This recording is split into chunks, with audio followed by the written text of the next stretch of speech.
Mon nom est Pierre Fouché, je suis professeur à la faculté de droit de l'Université d'Ottawa et je me spécialise dans le droit constitutionnel et les droits linguistiques, le droit comparé et la théorie du droit. Ici, je vais présenter quelque chose sur le Canada en particulier et sur deux concepts juridiques qui sont très importants pour les traditions étatiques, c'est-à-dire d'une part le fédéralisme et d'autre part les droits fondamentaux et en particulier les droits linguistiques. Ce que je vais faire, c'est expliquer comment, du point de vue du droit, ces concepts-là opèrent et produisent des régimes linguistiques. Par exemple, le fédéralisme est une tradition étatique extrêmement lourde au Canada et en vertu de cette tradition, même lorsque les tribunaux sont confrontés à des revendications qui impliquent des droits linguistiques, ils vont avoir tendance à privilégier le fédéralisme par-dessus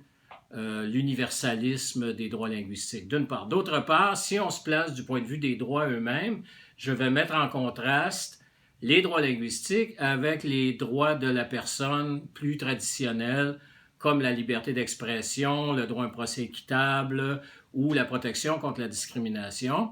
pour montrer que les droits linguistiques ne sont pas nécessairement une catégorie de droits de la personne, mais ont leur propre spécificité. Ils ont leur propre façon d'opérer. Ce sont des droits hybrides qui sont donnés aux individus parce qu'ils appartiennent à des collectivités. Et lorsqu'ils sont interprétés par les tribunaux,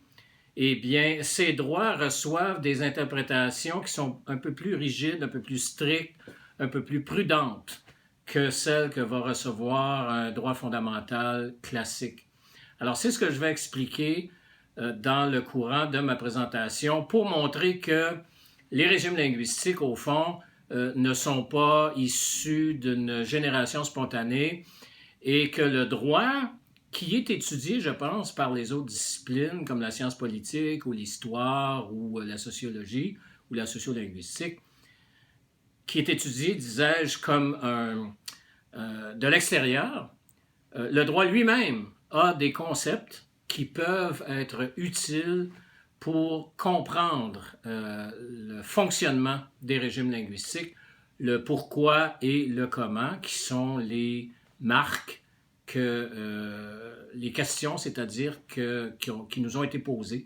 au début de la journée pour montrer justement que alors tout le monde parle du droit, tout le monde dit il y a des lois, il y a des règles à suivre, etc. Mais pour montrer qu'à l'intérieur de ces droits-là, puis à l'intérieur de ces concepts-là,